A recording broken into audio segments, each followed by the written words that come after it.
Oh yeah. Alright, today me and Danny are working on my Jeep. Oh man, can't see it. Right there. We have been out here already, kind of working on it for a couple hours. We have just taken some carpet out and taken some broken glass out of the rear window. But we figured if we're going to keep doing more stuff, we should probably record it because that was the plan anyways. So we took a break and now we're back. So I think today we're going to try to take all the seats out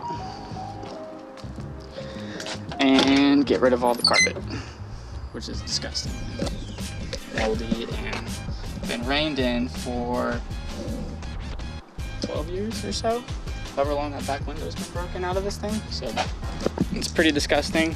I vacuumed a mouse nest out of the inside of the rear, like the tailgate door, so that was cool. This thing's been sitting at my parents' house, I think, for like 2 years, not running. During the lockdown, all this BS that's going on right now, I got it back running and drove it back up to Dallas. So now starts the build process and finally get to do some cool stuff to it. This is a 1988 Jeep Grand Wagoneer. Had it since I was like 3 or 4, I think. My dad bought it, sold it to another guy for like a year. Homeless guy lived in it for a little bit. That's why the back window's busted out. And then we bought it back. So we've had it since I was super young for the most part, except for that 1 year gap. And for most of the time that we've had it, it's sat at our deer lease, just kind of uncovered and, well, not uncovered. The back was kind of, it had a tarp over it for a while, but stuff still got in it, so it really didn't do much. But a couple years ago, I decided that it was time to bring it home. So my dad and I and my mom got it back to Tyler. And then I did the lift kit and wheels, drove it around for a while, and then stuff broke, and then it sat. Has a slew of electrical issues, which is always fun with old 80s technology, because that's when they tried to get fancy with stuff. So it always makes it interesting. This thing's got power windows, power locks, power seats, power everything else. So makes it quite interesting. But anyways, I'll pull it inside, and then we're gonna continue ripping crap out of it. See what happens, what other disgusting animal living things we can pull out of it. Let's go. Alright.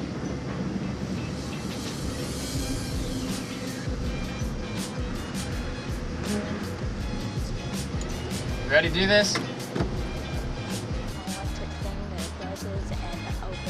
Up the portal to understand where we can get the seatbelts out. What did you even just say? We're taking the seatbelts out. Okay. Alright, so Danny got all this glass out of here earlier, which is pretty cool. Quite the task.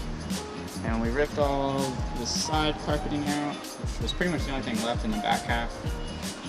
Now I gotta take the seat belts out, or unbolt those, pull the back seat, and the front seats, and then rip the carpet out, I think. Hopefully that's all we have to do. Let's get started, hose. I mean, damn it. Let's get started.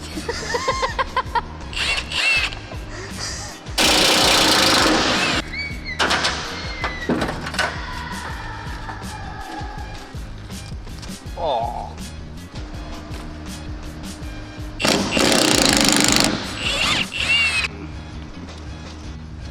Okay, so I figured out that the back seat doesn't have to come out after all, since I can just, the carpet's so gross, I can just rip it. But we're still gonna have to take the front seats out and the center armrest.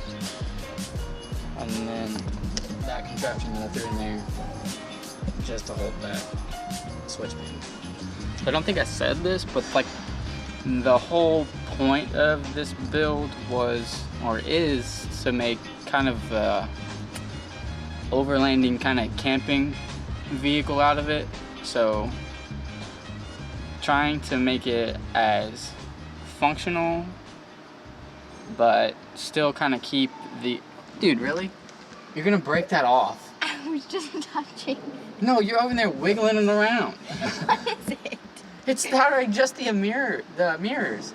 I was just doing this. Yeah, I know, but you're gonna break it. Everything else in this breaks, and you're obviously not the most gentle with things, so.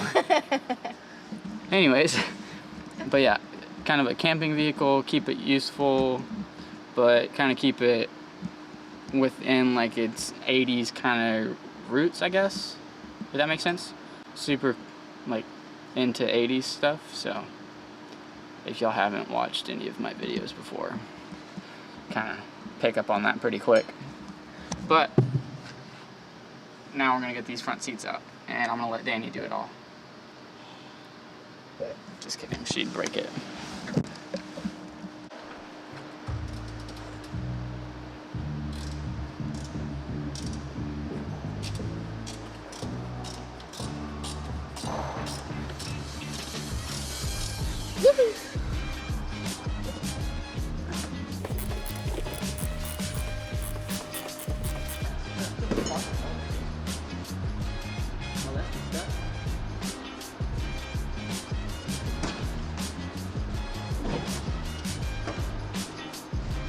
Success.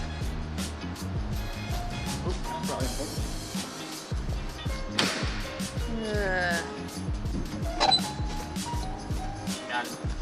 I'm gonna cover next. Ew! What the carpet's supposed to look like?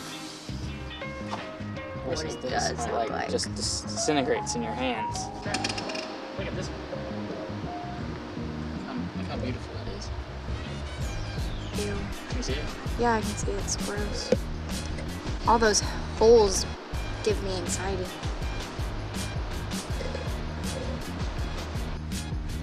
What is it? Bullet from my dad. Oh, no, it's not. What is it? It's an old 30-06 bullet. Focus. We don't even have a 30-06. I never had one. Ooh. Last one out.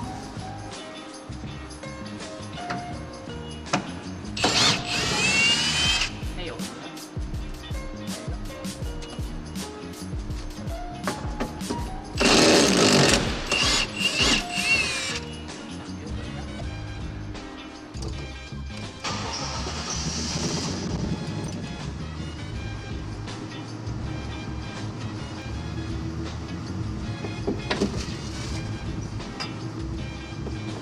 Doesn't work better than that. Maybe not. Not really. Definitely not.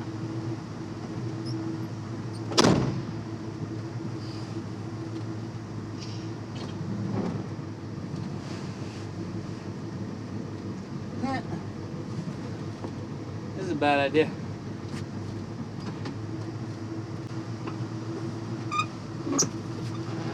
Perfect use of it.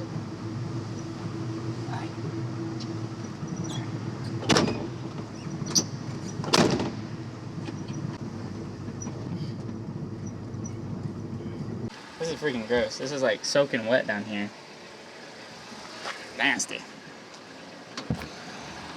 I don't know what's connecting it. Oh shit, that's what it is. Dang. Alright, I'll be right back. I gotta get a tool. Alright, so we are back in the shop today. My camera died last night. We got the carpet out, got the seats out. There's a little bit of rust. A little bit. This is like the size of my hand. But it's not terrible. It doesn't go all the way through. It's not super bad. I couldn't punch through it with a screwdriver at all. So going at it with a flopper wheel. And we're just gonna get it ready to probably put some rust stop stuff over all of that, and then or just prime it, and then probably just bed liner the inside for now, but not really sure.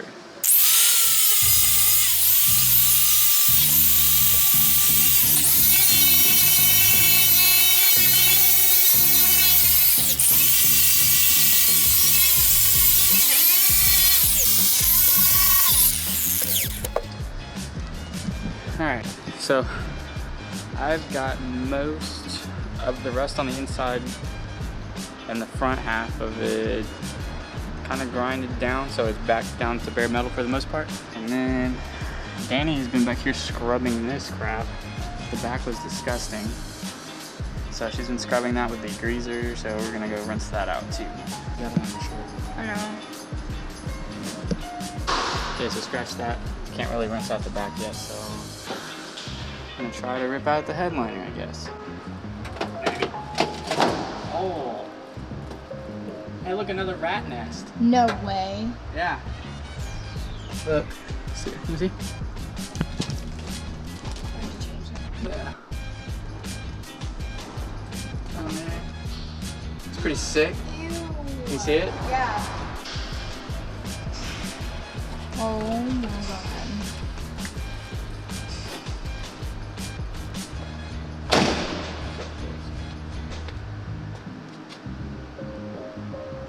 I don't even know how to go about this without it getting everywhere. Well, there it goes. That works. Oh, great. Dropped out the wrapping. But we just got back from Home Depot, and I got some stuff to cover the bare metal. Got some plywood to cut a template for the back glass, or plexiglass that we're gonna cut for it, since glass is expensive and I just don't want to do it right now. Alright, so I'm gonna try to use this to focus, to coat the rust and bare metal, so I can put the stuff that my coworker ordered for me to put over the floor. I think it's called boom mats. It's something. It's like a boom mat spray.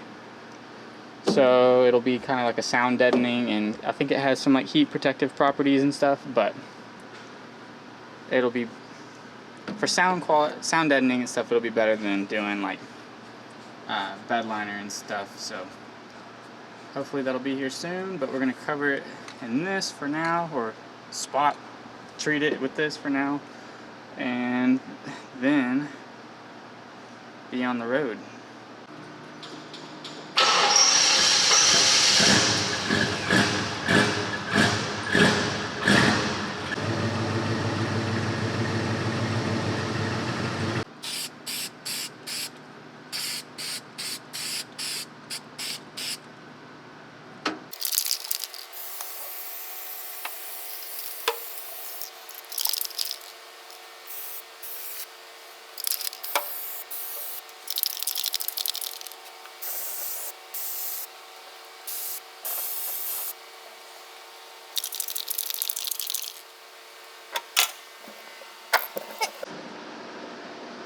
There's not a lot of ventilation in here.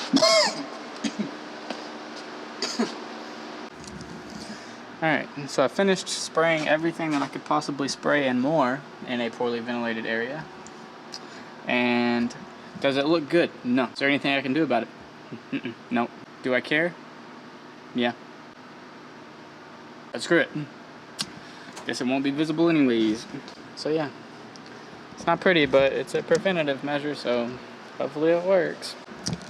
So now that that's all wrapped up, I'm thinking we may just call it quits for the day and pack everything up and start again tomorrow. And then we'll get back started on the plexiglass tomorrow. Exciting process. I'm glad we have all this time to do it, kinda. Not on the best circumstances, but at least we get to do cool Jeep stuff, so that's exciting at least. But anyways, we will see y'all next video. Boom.